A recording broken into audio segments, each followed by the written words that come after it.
Shalom semuanya. Apa kabar sepanjang minggu ini? Luar biasa. Luar biasa. Bersuka cita karena malam ini kita bisa live Zoom bersama, memuji menyembah Tuhan. Apapun keadaan kita tetap bersyukur. Amin. Terima kasih ya. Terima kasih untuk Pak Gembala, Civen, Korinto, Cilian yang memberikan waktu dan teman sepelayanan saya. Dan terima kasih untuk kita semua, jemaat-jemaat Tuhan yang diberkati, Sukawarna dan Suatuan. Malam ini kita mau membahas tentang harta tersembunyi. Nah, berbicara harta, orang langsung semangat nih. Tapi dalam harfiahnya, harta, orang mengartikannya beda-beda. Ada teman, lagu pernah saya dengar. Harta yang paling indah adalah keluarga. Itu harta yang terindah buat dia. Itu tersembunyi atau terbuka kita belum tahu. Terus ada yang bilang tuh, hartaku banyak. Dia berbicara tentang asetnya. Mungkin itu Mas Bento yang penuh dengan aset konglomerat. Tapi ada anak muda yang berkata saat dia ketemu pasangannya seperti ini. Harta yang paling terindah yang saya lihat dan saya miliki adalah kamu. Setelah kamu katakan iya untuk menjadi pasangan hidupku. Wow, so sweet ya. Tapi itu untuk anak muda. Tapi orang tua ada yang berkata, atau yang mencari kecantikan, kegantengan, aku hanya butuh kecantikan lah. Atau yang tua mengatakan, aku hanya butuh untuk dapat menikmati rasa. Atau aku dapat bergerak dengan leluasa. Jadi dalam konotasinya, harta yang kita bahas malam ini, kita samakan persepsi, harta menurut takaran kita masing-masing. Karena sudut pandang dan cara memaknai untuk harta, masing-masing kita berbeda. Amin. Dan kita berbicara harta tersembunyi ini, atau harta yang lagi terpendam, ayat referensinya, mari bersama-sama kita buka di Yesaya 45, kita baca ayat 2 dan 3. Oke, saya bacakan untuk kita semua ya. Aku sendiri hendak berjalan di depanmu, dan hendak meratakan gunung-gunung, hendak memecahkan pintu-pintu tembaga, dan hendak mematahkan palang-palang besi. Ayat 3-nya, aku akan memberikan kepadamu harta benda yang terpendam, dan harta kekayaan yang tersembunyi, supaya engkau tahu bahwa akulah Tuhan, Allah Israel, yang memanggil engkau dengan namamu. Amin. Nah, ayat 2 kita baca tadi, ada berapa kali disebutkan di sana kata hendak? 1, 2, 3 kali. Kata hendak berarti ini dapat diartikan sesuatu yang akan terjadi bila kita terlibat di dalamnya. Tuhan mau, Tuhan memberkati kita, tapi kita terlibat di dalamnya. Makanya dikatakan, aku hendak. Berarti belum dilakukan, tapi mau dilakukan. Itu yang mau kita renungkan untuk malam ini. Ternyata untuk diberkati Tuhan, ada hal-hal yang perlu bagian kita lakukan. Kita hanya pasrah, berserah kepada Tuhan, tapi kita juga melakukan apa yang Tuhan mau. Amin. Nah, di sini dikatakan di ayat 3-nya, aku akan memberikan kepadamu harta benda yang terpendam. Akan juga, berarti ada juga kita diajak untuk melakukan sesuatu. Dapat dipahami semua ya? Yang memahami katakan amin. Oke. Untuk ayat ini saya mau kesaksian sedikit. Saya mau berbagi sedikit. Kenapa saya ambil tema ini? Kemarin Pak Gem bilang, boleh deh kesaksian untuk apa yang dialami dalam tahun ini. Tahun tahun mulut. Karena tahun ini kita berganti ya. Mau masuk tahun yang baru nanti di tahun Ibrani. Tapi kita fokus untuk tahun internasional. Tahun 2020, saya rasa kita semua kita sepakat bahwa tahun ini adalah tahun yang sangat luar biasa. Spesialnya luar biasa, semua serba spesial. Goncangannya juga spesial. Orang melihat tahun ini, ada dua perahu. Perahu yang satu mengatakan, wah ini mah tahun ancaman. Tapi perahu yang lain mengatakan, ini mungkin tahun peluang. Nah, kita berada di perahu yang mana? Tergantung kita memaknainya. Dulu, waktu pas bulan Maret itu, belum dulu ya, masih tahun ini, bulan Maret kemarin, Saya melihat tahun ini adalah tahun ancaman. Tahun ancamannya sangat luar biasa. Kenapa saya berkata seperti itu? Saya menonton berita, waduh, bikin khawatir, bikin mawas, orang napi dilepaskan, ya pekerjaan banyak yang di PHK dan lain-lain sebagainya. Untuk saya pribadi, untuk kami keluarga dengan Wina, saya kesaksian sedikit.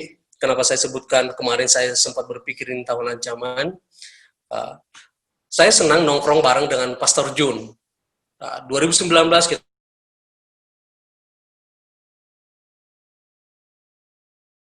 kita bicara tentang COVID teras di Indomaret. Saya bikin 4 titik waktu itu di Indomaret, di daerah seputaran Mekarwangi sampai ke Kopo. Nah, itu berjalan baik sampai dengan Januari Februari 2020 berjalan baik dan menghasilkan cukup untuk menutupi. Tapi Maret itu langsung loss, langsung bangkrut COVID-nya. Wah, rugi, ancaman pertama. Terus ancaman kedua, saya suka mengerjakan pekerjaan yang dikasih pemerintah. Jadi untuk Januari, kemarin Februari, sama awal Maret kita sudah mengeluarkan biaya sedikit-sedikit untuk ngikutin apa kegiatan-kegiatan rapat-rapat dan lain sebagainya. Karena kita berharap untuk nanti bulan 4 untuk PO atau perintah kerjanya keluar atau yang lainnya, ada harapan seperti itu secara manusiawi. Tapi luar biasanya ancamannya datang. Di bulan 4 semua dana pemerintah dialihkan untuk pembiayaan COVID. Wow, haleluya. Sebagai kepala keluarga, saya, waduh, nyut-nyutan kepalanya, pusing, nggak tahu mau ngapain. Ancaman ketiga, banyak nih ancaman ketiga. Tuhan berkati kita untuk memiliki kos-kosan sedikit di daerah Sumbersari. Tapi yang kerja di sana adalah pegawai mall atau pegawai pabrik. Nah, pas kemarin, COVID itu, mereka pulang karena diliburkan sementara, diberhentikan sementara, tidak ada pemasukan. Ancamannya luar biasa. Secara naluriah, secara badaniah saya langsung, waduh, 3 hari kayaknya itu, pusingnya minta ampun. Saya berpikir kalau 1, 2 bulan, 3 ke depan keluarga saya makan, masih bisa. Tapi kalau untuk sampai ke berikutnya, apa yang mau kami makan? Ya Tuhan, sebagai kepala rumah tangga, waduh, bahaya. Tapi saya baca firman, emang kita harus tetap baca firman ya. Firman ini sangat menguatkan, luar biasa. Saya baca dan dikatakan di sana kekhawatiran ini hanya akan membawa kita ke arah yang tidak baik, berasumsi yang tidak baik, dan berserah. Saya pujian penyembahan. Jadi makin banyak waktu bersama keluarga untuk unity, pujian penyembahan. Kadang karena di lockdown di rumah, saya bangun jam 3 pagi, jadi bisa doa. Nanti tidur siangnya, sorenya bangun lagi, bisa doa, jadi seperti itu. Tuhan mungkin senyum lihatnya, waduh anakku sehitam manis ini, banyak dekat dengan saya, jadi dia kasih hikmat. Pas saya nonton berita, waktu itu menteri bilang tuh, wah masker untuk orang sakit, katanya. Tidak usah, jadi saya akan hikmat, Tuhan kasih hikmat, pelajarin ini. Nah, singkat cerita saya pelajarin masker, saya pelajarin facial, dan Tuhan berkati saya di luar dugaan. Ini yang saya sebutkan, harta atau harta yang tersembunyi itu yang saya sebutkan. Karena tidak ada pikiran saya sedikit pun untuk itu. Puji Tuhan, itu saya kirim sampai keluar kota. Pas ayat yang tadi kita bacakan ayat 3, di sini dikatakan, yang memanggil engkau dengan namamu. Tahu nggak saudara-saudara apa yang terjadi? Pas rapat dewan, mereka udah kenal saya sedikit ya. Mereka bilang, Rudy, saya tahu Tuhan yang panggil nama saya. Bukan dewan itu. Yang teman saya itu bukan. Tapi Tuhan yang panggil nama saya. Lu ngerti kan masker kan? Kemarin lu pasarin kan? Lihat WhatsApp lu kirimin PDF-nya ke gua. Sini persentase. Untuk persiapan, dibilang apa sih? New normal atau apalah. Saya persentase. Puji Tuhan luar biasa. Hampir lebih dari puluhan ribu piece kita pesankan. Dan untuk facial ribuan piece kita bikinkan. Mereka persiapkan itu. Dan saya sangat bersyukur. Dan bisa mempekerjakan orang lain. Ada konveksi yang ini bisa kita perdayakan. Dan saya sangat bersyukur lihat mereka seperti itu. Kita kasih sedikit berkat. Ini ya kita kerjasama ya seperti itu. Dan mereka sangat suka cita luar biasa. Saya memaknai itu. Maka langsung pas saya lagi ngobrol-ngobrol dengan Pastor Jun. Bro, datang ada ke toko saya berbicara tentang harta yang tersembunyi. Saya langsung aduh, saya boleh bersaksi deh. Koyo nyuruh saya harus bersaksi. Karena saya saksikan itu untuk saudara-saudara di tempat ini. Karena di ayat 2 dikatakan tadi, aku hendak meratakan gunung-gunung. Kadang-kadang masalah yang kita lihat atau apa yang tidak sesuai dengan yang kita rencanakan, kita melihatnya adalah sebesar gunung. Atau sebesar apa tadi disebutkan di sini, pintu-pintu tembaga atau palang-palang besi. Kadang kita menganggap seperti itu. Tapi yang saya alami adalah saat saya berserah dan saat saya hanya menyembah Tuhan dan berserah sepenuhnya, karena saya tahu saya akan dipelihara. Dulu juga masa lalu saya adalah anak yang tidak rohaniawan atau anak dunia lah kemana-mana. Sejak saya menikah sama istri saya Wina, baru saya mengenal Tuhan. Dan sejak Korinto bilang, lu harus melayani, baru ada pertumbuhan iman. Dan saya mulai dari situ yakin, saya akan selalu dipelihara apapun keadaannya. Dan itu yang mau saya sampaikan untuk saudara-saudaraku malam ini di live Zoom ini. Apapun keadaan kita hari-hari ini, selalu katakan, Tuhan Yesus baik. Amin. Kadang-kadang apa sih harta yang tersembunyi yang belum Tuhan tampakkan ke kita? Itu beda-beda loh. Ada kadang-kadang harta tersembunyi ini di luar segalanya. Kita hanya ingin sukacita di rumah. Suami istri bisa akur. Kita dengan anak bisa mendidik. Harta berbicara adalah apa yang kita inginkan.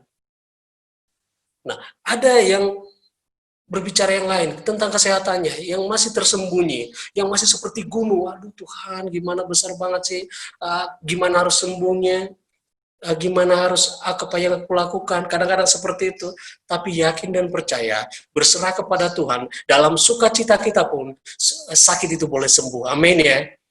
Semua kekhawatiran kita juga serahkan kepada Tuhan. Saat kita percaya, itu yang Tuhan tadi katakan, hendak. Hendak ini berbicara adalah sesuatu yang kita lakukan. Apa yang menjadi bagian kita? Apakah kita menjadi anak bagian yang taat? Apakah kita menjadi bagian yang lain? Kita perahu mana? Apakah melihat segala sesuatu ini adalah hal yang tidak baik?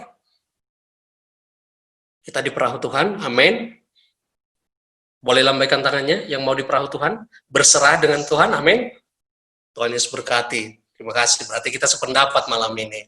Apapun yang kita lalui ke depan, andalkan Tuhan, amin. Oke, kenapa yang saya sudah alami, saya saksikan, tidak ada segala sesuatu yang terjadi itu dengan sia-sia, tidak. Apa yang terjadi dengan kita, kita saksikan, dan didengar 1-2 orang, orang itu akan dimenangkan dan dikuatkan. Itu yang Tuhan mau. Jadilah saksiku di Yerusalem, Yudea, sampai ke Samaria. Jadi saksi di keluarga, tetangga, sampai dengan melayani seperti ini. Bahkan ke saudara sepupu kita, ke tetangga kita. Terus, apa yang saya lakukan setelah saya dapat pekerjaan itu? Setelah Tuhan tutup bungkus saya dengan berkatnya, saya mau bersaksi. Saya memang banyak sih ngobrol dengan Pastor Jun ya. Pada tahu ya Jun ya, yang di Suhat 1 ya. Dia katakan, dan saya memang sudah mau bilang, bro, saya tergerak itu berbagi. Dan kami lakukan itu. Dari April awal, saya sudah lakukan duluan, saya selalu memberikan makan orang di pinggir jalan. Anak-anak jalanan saya muter, kalau ada berkat Tuhan, saya sekali seminggu, paling dikit kita lakukan itu. Saya ajak Aurel anak saya kasih tahu, lihat, kamu harus bersyukur anakku, jangan banyak ngewel ya, lihat anak-anak ini. Terus kadang sama istri kita muter, sampai Jun, bro, saya bikin kopi senyum, buy one get one, gue bagiin ke lu ya, tolong dibagikan anak-anak jalanan. Sampai saya juga izin ke Bugem, saya melakukan ini boleh ya, dan Bugem, Tuhan akan memberkati kamu lakukan. Dan itu sukacita yang luar biasa. Kadang-kadang suatu keadaan yang membawa kita sampai mau frustasi atau mau melihatnya seperti gunung besar, saat kita berserah, itu semua Tuhan bukakan. Tuhan yang berjalan di depan kita, meratakan itu semua. Palang besinya juga dipatahkan. Kita berjalan dengan damai sejahtera. Amin. Dan saya sangat diberkati karena saya ada di Marga Sinaga. Marga ini berbicara adat. Setelah saya ada sukacita, saya langsung kirim email ke ketua umum. Kita harus lakukan ini. Dan puji Tuhan, ada kegerakan di Marga Sinaga untuk memberkati, bagi-bagi sembako, sampai bawa ke rumah saya, base camp-nya nggak apa-apa, sektor saya nggak apa-apa. Itu saya lakukan, tetangga akan berbagi. dan sangat luar biasa. Saya menikmati kasih Tuhan. Sedikit yang boleh saya lakukan, tapi sukacitanya sangat luar biasa. Saya merasakan surga nyata dalam hidup saya. Dan saya juga mau dan berdoa untuk kita semua malam ini, surga nyata dalam hidup kita setiap keluarga kita. Amin. Gimana untuk menyatakan surga dalam hidup kita adalah seperti katakanlah tadi, hendak. Berarti kita melakukan bagian kita. Baca firman Tuhan, duduk di kaki Tuhan, berserah. Dan katakan apa yang menjadi keluh kesal kita. Itu yang menjadi kesaksian saya untuk malam ini. Dan saya sangat bersyukur. Pagem percayakan, Korinto percayakan untuk melayani di Sukat, dan saya sangat bersyukur. Karena manusia ini daging lemah, tapi roh katanya penurun. Tapi saat kita ada di unity yang baik, di komunitas yang baik, kita diarahkan. Kita mau melangkah ke 2 langkah pun, kita berpikir, ada gembala saya yang selalu mendoakan saya. Jadi, kita harus tetap ada di komunitas ini. Amin ya. Amin semua jemaat-jemaat Tuhan ya. Kalau ada fellowship seperti ini, ikut. Ada hal baik yang kita dapat. Saya hanya lakukan itu. Dari saya ikut cool, saya hanya lakukan itu. Yang penting saya luangkan waktu dah. Tapi ada selalu yang saya dapat, yang memberkati saya. Hal sekecil apapun itu. Kalau ajakan doa atau apa, kita lakukan yang terbaik untuk Tuhan. Jangan lihat orangnya, tapi lihat ke Tuhan. Amin, saudaraku. Oke. Mari kita satukan hati, kita berdoa. Terima kasih Bapa, terima kasih Tuhan, hamba-Mu setelah selesai menyampaikan isi hati-Mu. Urapi kami semua Bapa, agar apa yang hamba-Mu sampaikan, dimateraikan dalam setiap hidup kami Bapa. Dan hamba-Mu mau Tuhan, setiap kami yang mendengar kesaksian malam ini, menjadi pelaku-pelaku kesaksian-Mu Bapa. Hidup mereka akan diubahkan oleh karena kasih-Mu. Engkau Tuhan akan beracara dengan mereka Bapa. Mereka akan menyaksikan kasih sukacita surgawi-Mu Bapa. Tuhan, kami sepakat berdoa malam ini Bapa, apapun yang menjadi harta terpendam yang kami inginkan Tuhan, Engkau yang lebih tahu Bapa, tuntun kami untuk memperolehnya Bapa, bukakan pintu Tuhan, patahkan semua gunung-gunung dan yang lainnya Bapa, Engkau Tuhan yang meratakan jalan kami Tuhan. Terima kasih Yesus, kami mohonkan Bapa, yang sakit disembuhkan Bapa, yang berbeban berat dipulihkan Tuhan. Terima kasih Tuhan, yang kekurangan Engkau cukupkan Bapa. Engkau yang penuh kasih dan anugerah Tuhan. Segala puji hormat kemuliaan hanya bagi-Mu Bapa. Bersyukur kami berdoa dan unity malam ini Tuhan. Kemuliaan hanya bagi-Mu. Haleluya. Amin. Terima kasih saudara-saudaraku. Saya kembalikan ke host. Karena masih ada saudara kita yang bersaksi lainnya. Tuhan Yesus memberkati. Amin. Terima kasih Bang Rudi yang sudah sharing harta terpendamnya. Luar biasa Bang Rudi, sangat menginspirasi, sangat memberkati sekali, terutama dari Bapak yang hitam manis ini. Oke, Bapak Ibu, teman-teman semuanya, selain Bang Rudi yang tadi udah sharing harta terpendamnya Bang Rudi yang dia dapatkan pas masa-masa seperti ini, kita ada beberapa rekan kita juga yang akan sharing apa yang mereka dapatkan juga, apa harta terpendam yang ternyata mereka baru dapat mungkin selama masa-masa ini. Oleh karena itu, saya memanggil untuk Ko Felix ya, yang pertama. Ko Felix mungkin bisa sharing. Silahkan Ko Felix. Ya, selamat malam Bapak Ibu, teman-teman semua. Malam ini saya diberi kesempatan buat memberikan kesaksian sedikit. Tapi kesaksian ini harus saya mulai dari kejadian sekitar tahun 2017. Jadi sekitar tahun 2017 itu, sekitar bulan Agustus, September, setiap pulang rumah, setiap sore, punggung saya selalu merasa sakit.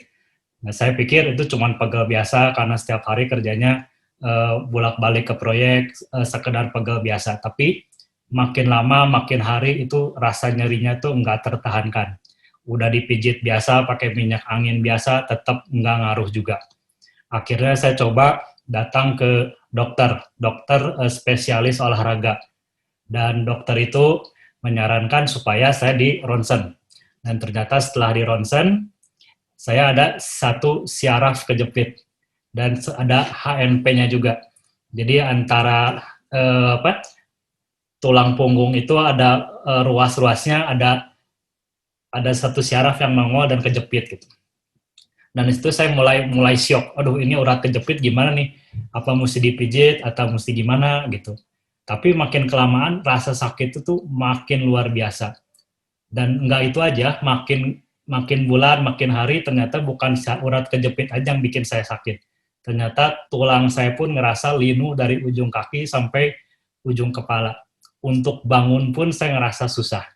Jadi kadang-kadang kalau malam saya merasa takut untuk tidur karena besoknya takut nggak bisa bangun. Saya butuh waktu 30 menit lebih untuk bisa dari mulai rebahan tidur itu sampai bangun butuh 30 menit lebih. Rasa sakitnya luar biasa sekali. Saya sampai mogok ke gereja. Waktu itu saya masih ibadahnya masih di Baranang Siang. Karena kalau saya ke gereja itu usahanya sakit sekali dari mulai bangun, dari saya mulai harus naik mobil, duduk di ruang ibadah pun rasanya sakit sekali. Makin lama makin sakit juga. Tahun 2018 rasa sakitnya luar biasa. Saya makin malas kemana-mana, kerjaan juga kayaknya makin nggak jelas lah gitu, setengah-setengah kerjanya, makin nggak bisa konsentrasi karena untuk mikirin rasa sakit badan aja kayaknya saya udah stres. Kaki saya tiba-tiba bengkak, ada peradangan. Tiba-tiba pundak saya nggak bisa diangkat. Uratnya kayaknya kencang semua. Dan rupanya saya mengidap satu nama penyakit yang namanya rematik tulang atau artritis, semacam penyakit autoimun. Saya makin bingung, makin sakit, dan kayaknya udah makin males lah. Udah makin nggak pernah ke gereja, udah makin, semua susah. Kalau diajak ke gereja juga udah males. Tapi mulai masuk 2018 atau 2019 awal, nah di sini saya mulai merasakan kasih karunia Tuhan bekerja pada diri saya. Nah, pada saat gedung Sukat itu jadi, kalau nggak salah awal Januari 2019 ya, 2019 awal, waktu mulai mungkin ibadah kedua atau ketiga kali, hari pertama saya parkir di gedung gereja, pas mau masuk ke lift, saya ketemu Korinto. Tiba-tiba saya dipanggil. Saya disuruh naik ke lantai 3, suruh ikutin dia, dan saya dibawa ke ruang VIP. Saya bingung, ini ngapain, saya belum tahu gedungnya kayak gimana, saya belum tahu suasananya kayak gimana, pertama kali sekali. Tiba-tiba di ruangan belakang itu, istilahnya saya ditodong, kamu mau nggak bantu di sini? Waduh, ini saya istilahnya belum sempat tarik nafas, belum tahu suasana gimana, langsung ditodong kayak begitu, dan biasanya saya tipe orang yang harus mikir dulu, atau kasih saya waktu dulu, tapi saat itu, tiba-tiba aja saya tanpa berpikir panjang, langsung, oh iya saya mau bantu. Dan setelah itu saya mulai terlibat di kegiatan-kegiatan dan saya mulai merasa lebih dekat lagi sama Tuhan. Udah mulai bisa ikutku lagi, udah mulai belajar lagi bagaimana caranya Tuhan bekerja dalam kehidupan sehari-hari. Dan suatu saat hari Selasa itu cool. Kalau nggak salah Cilian bawa seorang teman, seorang ibu gitu dari luar kota, dari apa. Setelah teman-teman yang lain pulang, saya sempat didoakan. Dan di situ juga saya merasakan kasih karunia Tuhan bekerja pada diri saya. Jadi semakin saya terlibat dengan Tuhan, semakin saya dekat sama Tuhan, rasa sakit saya ini mulai berkurang. Tentunya dengan bantuan obat juga, dengan bantuan olahraga juga. Tapi pelajaran yang saya dapat dari sini adalah bahwa semakin kita dekat sama Tuhan, kita semakin bisa merasakan kasih karunia dari Tuhan. Sampai sekarang, saya udah nggak makan obat lagi, cuman tetap bisa merutinkan olahraga, tetap hati yang gembira, dan sampai sekarang saya tetap sehat dan bisa membantu di Sukat. Itu saja. Terima kasih. Selama pandemi, kalau boleh flashback sebentar ke belakang, bahwa di usia saya yang sudah berkepalan 6 lebih, ada kerawanan-kerawanan aspek kesehatan, psikis, fisik. Juga kalau bapak-bapak dan ibu-ibu melihat aktivitas saya di gereja, baik itu sebagai user, sebagai asor, sebagai koletan, di doa pagi, menara doa. Kalau bapak-bapak dan ibu lihat, saya tidak pernah lepas dari sweater, jaket, semi jas, dan sarana lainnya. Itu semua untuk mengatasi alergi udara di kota Bandung. yang sangat mempengaruhi saluran pernapasan saya. Bisa juga ini sebagai dampak. Dari saya dulu adalah perokok berat, sampai hampir 3 bungkus satu hari. Hingga puji Tuhan, kurang lebih 4 tahun yang lalu saya bisa berhenti total. Bapak-bapak dan ibu-ibu sekalian, bayangkan dengan kondisi gangguan cerebral tersebut dihadapkan dengan kondisi pandemi saat ini, tentu saja sangat lebih memperburuk kondisi saya. Namun puji Tuhan, justru selama pandemi ini Tuhan memberikan kemurahannya dengan stabilitas fisik dan kesehatan yang cukup prima. Makan enak, walaupun hanya lauk sambal, tahu tempe, terasa nikmat, napas lega tanpa gangguan, tidur nyenyak. Dan saya coba cek secara rutin kesehatan saya dengan mengecek gula darah puasa 110 masih normal, kolesterol 169 masih jauh dari maksimal 200, asam urat 5,9 jauh dari maksimal 7, tensinya masih stabil di usia 60, ini masih 115/70. Puji Tuhan, semua ini berkat kemurahan Tuhan semata. Bahkan kalau boleh cerita, 1 bulan yang lalu saya harus hadir di kota Kediri, Jawa Timur, karena suatu urusan yang mendesak. Kalau dilihat di Google Map, jarak tempuhnya adalah sekitar 11 jam. Saya nyupir sendiri, ditemani Bu Rita, hanya berdua, non-stop. Dari Bandung, berangkat jam 6 pagi, nyampe di sana kurang lebih pukul 17.15 sampai maghrib. Dan kalau kita lihat bahwa kota Kediri itu adalah zona merah semuanya. Dan juga kalau melihat di sepanjang rest area itu, orang-orang sudah tidak tertib lagi melaksanakan protokol kesehatan. Puji Tuhan, Tuhan amat baik, Tuhan sangat baik, memberikan kesehatan dan kekuatan fisik saya, sehingga misi dapat berjalan dengan lancar. Dari apa yang saya sampaikan tadi, saya bisa simpulkan atau bisa saya bagikan. Yang pertama adalah berdoa. Dalam doa, saya mendapatkan kekuatan, saya mendapatkan ketenangan, saya mendapatkan kepercayaan diri, saya bisa mengurangi segala kekhawatiran. Yang kedua adalah berupaya. Sebagai manusia tentu saja saya harus bertanggung jawab pada tubuh saya dengan pola makan, pola hidup, dan protokol kesehatan yang sangat ketat, khususnya selama pandemi ini. Firman Tuhan juga mengharuskan manusia terus berusaha. Yang ketiga adalah berserah. Seberapapun banyaknya upaya kita, namun masih ada yang di atas, yakni otoritas kuasa Tuhan. Rancangan Tuhan adalah yang paling sempurna. 4, bersyukur dalam segala hal, enak, kurang enak, apapun kondisinya, kita harus tetap bersyukur. Kita selalu yakin bahwa Tuhan turut bekerja dalam segala upaya kita. Demikianlah Bapak-Bapak dan Ibu sekalian, sekedar berbagi. Semoga bisa menjadi penyemangat dalam mensyukuri kemurahan Tuhan, khususnya di masa pandemi ini. Sekian, kami kembalikan kepada Kodeni. Silakan. Oke. Izinkan saya melakukan pesan dari Pagem waktu Jumat yang lalu untuk menutup tahun P apa ini? Kalau tahun Yahudi itu yang katanya dari September sampai ke bulan apa itu, Agustus gitu. Iya, jadi terakhir di bulan September katanya.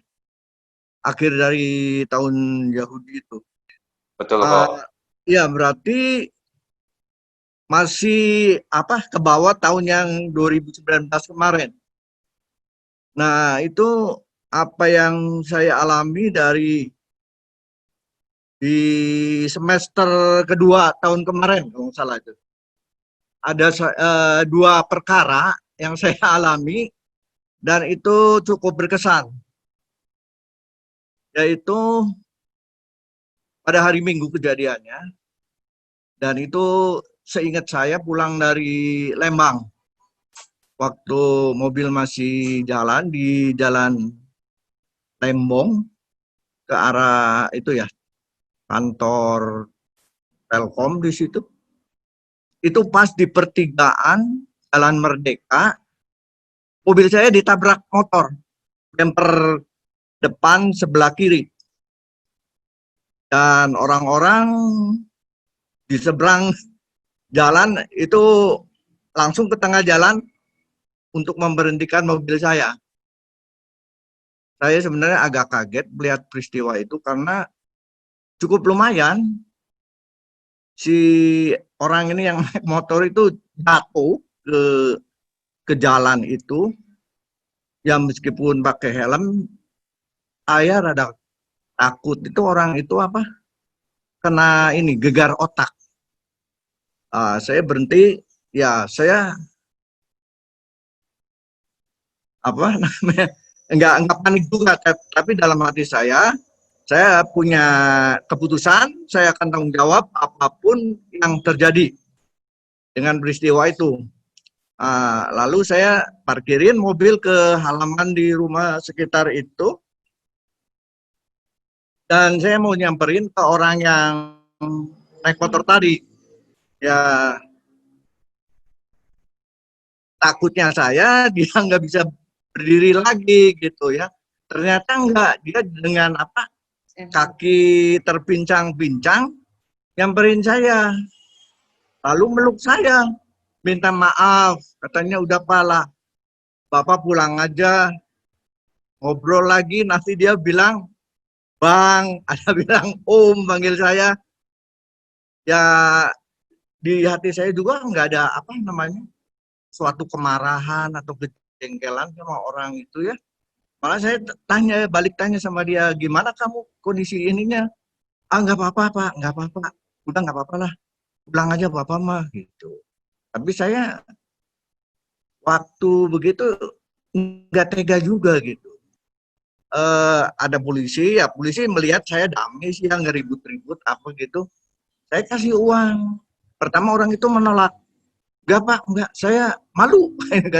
Saya malu, mungkin dia merasa bersalah gitu kan. Tapi ya nggak tahu, saya pokoknya digerakin untuk ngasih orang itu uang gitu. Sekitar 100.000 lah. Saya bilang ya udah buat berobat kamu aja. Sama ya betulin itu motor kamu lah yang itu, yang ketabrak. Udah beres itu. Sekali lagi saya alami waktu mau ke Manado. Begitu keluar pintu tol Muhammad Toha, saya mau masuk ke gerbang Mekarwangi itu, mau belokin, itu ditabrak dua motor dari arah pom bensin sana. Yang satu motor itu berboncengan, jatuh juga, yang satu lagi sendirian. Nah mungkin yang berboncengan itu melihat kondisi bumper sebelah kanan, jadi sekarang yang kiri udah tabrak duluan, sekarang kanan. Udah kabur yang boncengan, tinggal yang satu berdiri melotot, nunjuk-nunjuk saya suruh turun gitu ya. Saya kasih isyarat di depan aja, yang cari apa, kan di situ macet itu pertigaan itu. Saya masukin, belokin di dekat kuburan di situ. Saya turun, saya samperin orang itu. Ternyata dia apa, nyengir-nyengir gitu ya. Minta maaf malahan dia. Udah Pak, nggak apa-apa. Mungkin orang itu lihat kerusakan mobil saya itu, depannya sampai lampunya itu pecah ya. Jadi mungkin ya udahlah gitu. Tapi tetap apa, saya kasih uang juga gitu karena melihat dia agak luka kayaknya, ada lecet-lecet di dengkulnya. Saya kasih 50.000. Ya udah langsung apa ke Manado di situ. Pulangnya biasa aja, nggak ada perasaan apa, kecewa lah atau gimana, mobil ditabrak orang gitu ya. Udahlah berjalan. Tapi pada hari-hari berikutnya saya introspeksi diri, ya maksudnya kesalahan apa saya? Artinya harus menerima mobil kiri kanan bumpernya ditabrak, dan ya lumayan itu untuk beresin mobil bumper 2 itu ya. Ya, tapi saya juga nggak merasa keluar uang, merasa terpaksa atau jengkel gara-gara ditabrak itu. Saya nggak salah. Saya mau belok kiri bukan jalan lurus, ditabrak gitu. Ternyata ya memang kalau Tuhan ngasih ujian kepada seseorang atau ya umatnya gitu, itu kalau kita artinya dengan benar melakukan perintah Tuhan, ya bahwa ada sebuah ayat juga yang katakan kalau ditampar pipi kiri, kasih pipi kanan. Jadi dalam hal ini saya netral, tidak mempersalahkan orang yang nabrak saya juga. Saya tidak berkeluh kesah dan tidak marah-marah kepada siapapun juga. Ya di situ setiap kejadian 2 kali saya ditabrak itu, istri saya cukup tenang, ada di dalam keadaan damai sejahtera. Dan ternyata dari situlah ada keputusan untuk menjual mobil itu. Di sini juga ada suatu anehan. Mobil itu waktu mau dijual, satu orang itu udah tahu dari kondisi eksterior dari mobil saya itu. Dan dia juga berusaha menawar. Tapi belum masuk di ancer-ancer yang kita mauin harganya gitu. Nah, ada satu sales juga, sales dari dealer mobil, bantu cariin itu, pembeli. Akhirnya suatu hari terjadi transaksi itu jam 10 malam itu. Di situ yang agak aneh itu, bahwa orang ini saling bersaing di dalam harga dari yang kita kasih patokan itu. Sampai akhirnya yang datang itu, dia bilang gini, katanya, kalau dihukum showroom, kalau mau beli, itu yang datang di tempat itu yang lebih berhak membeli mobil itu. Kalau yang cuma via telepon itu, katanya nggak bisa dilayanin gitu. Jadi harus prioritasnya kepada mereka yang datang. Dan akhirnya ya jadi sih sama dia juga mau artinya memberikan tambahan uang karena saya bilang udah ditawar sama orang lain gitu seharga sekian. Sampai akhirnya sampai tengah malam selesai transaksi pembayaran mobil dia langsung bawa. Ya disinilah Tuhan kasih penghiburan dalam 2 hari sudah ada mobil ganti yang baru dan bukan satu, pada bulan-bulan berikutnya juga Tuhan kasih kesempatan lagi untuk menambah mobil pengangkutan atau buat pengiriman itu. Nah itu yang saya alami di semester kedua tahun 2019. Memasuki tahun 2020, dari awal bulan Januari, saya itu merasakan sesuatu. Ya perasaan padahal nggak ada saudara atau teman yang meninggal atau yang sakit berat gitu ya. Tapi rasanya kalau mungkin istilahnya mellow gitu ya. Hati saya gitu sampai beberapa hari, akhirnya saya bilang ke istri saya, nggak tahu saya mengalami perasaan hati saya mengalami kayak suatu kesedihan gitu. Dan itu seminggu 2 minggu terus saja sampai bulan Januari selesai masih ada. Tapi saya rasakan itu kalau saya lagi sendirian. Kemudian memasuki bulan Februari masih sampai akhirnya itu di tanggal 22 Maret agak sore waktunya kalau nggak salah itu saya mendengar berita Bapak rohani kita berpulang ke rumah Bapak. Ya disitulah baru saya tahu bahwa firasat atas kepergian Bapak rohani kita itu meskipun mana saya nggak pernah dekat berbincang atau apapun ya antar seperti jemaat sama gembala rayon aja gitu. Tapi di situ saya bisa merasakan kepergian Bapak rohani kita pada hari itu. Setelah kejadian itu dan perasaan itu memang hilang akhirnya, nggak ada lagi, nggak saya rasakan lagi.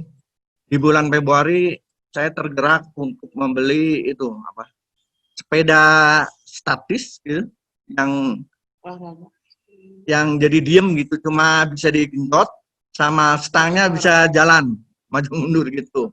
Dan pada waktu pandemi ternyata, waduh, ini sangat berguna sekali. Jadi kita sekeluarga bisa berolahraga tanpa keluar rumah. Itu berdiri bulan Februari. Bulan Maret, pertengahan bulan itu tanggal 16, sekolah diliburkan dalam waktu yang tidak menentu. Disitulah terjadi memang penurunan omset penjualan sampai bulan Lebaran.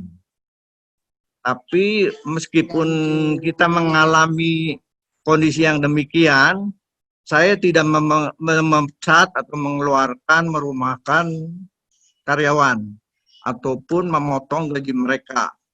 Bahkan THR juga kami kasih full, tetap kan ada penambahan. Begitu selesai Lebaran, disitulah kami merasakan kemurahan Tuhan.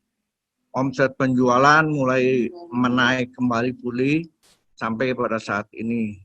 Dan kesehatan kami juga terus dijaga Tuhan, diberikan kekuatan, sehat sampai sekian. Dan saya tadi agak tersentuh dengan Pak Rudi, omongan yang mengandalkan Tuhan, itu benar sekali. Kalau kita mengandalkan Tuhan bukan kepada manusia, Tuhan akan berikan yang tidak apa kita harapkan, tidak kita lihat, tidak kita dengar, itu Tuhan sediakan pada kita pada waktunya. Amin. Ya, mari kita mau sama-sama satukan hati kita dalam doa pada malam hari ini. Tuhan, kami mengucap syukur untuk setiap firman, setiap kesaksian yang boleh menguatkan setiap kami, Tuhan. Terima kasih Tuhan, kami percaya kalau pertolongan-Mu nyata atas setiap hamba-hamba-Mu, Tuhan, kami percaya itu juga boleh berlaku bagi setiap kami. Dan kami kembali dikuatkan, kami kembali terus bersandar sama Tuhan.